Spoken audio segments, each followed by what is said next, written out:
সাধারণত আটলান্টিক মহাসাগর বা মধ্য ও উত্তর পূর্ব প্রশান্ত মহাসাগরে সৃষ্ট ঝড়গুলোকে হারিকেন বলা হয়।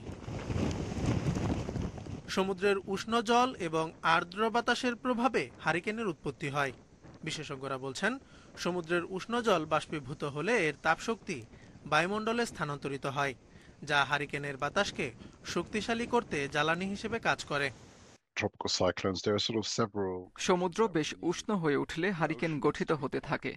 প্রাথমিকভাবে ধারণা করা হয় তাপমাত্রা 26 ডিগ্রি সেলসিয়াস হলে এমন পরিস্থিতির তৈরি হয়, আর গ্রীষ্মমণ্ডলীয় অঞ্চলে এটি প্রায়ই ঘটে থাকে। গত 40 বছরে গ্রিনহাউস গ্যাস নিঃসরণের ফলে সৃষ্ট 90% উষ্ণতা শোষণ করেছে সমুদ্র, আর এই তাপের বেশিরভাগই জলের পৃষ্ঠের কাছে ধারণ করা হয়। অতিরিক্ত তাপ ঝড়ের তীব্রতা বাড়িয়ে তুলছে এবং শক্তিশালী বাতাসকে আরও শক্তি যোগাচ্ছে।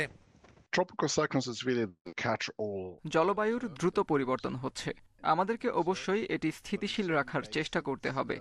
এক্ষেত্রে গ্রিনহাউস গ্যাস নিঃসরণ কমিয়ে আনা অত্যন্ত গুরুত্বপূর্ণ, কারণ বিপর্যয়কর কিছুর সাথে আপনি কতটা মানিয়ে নিতে পারেন তারও একটি সীমা রয়েছে। বৈশ্বিক তাপমাত্রার গড় প্রাক শিল্প যুগের তুলনায় 1.1 ডিগ্রি সেলসিয়াস বেড়েছে।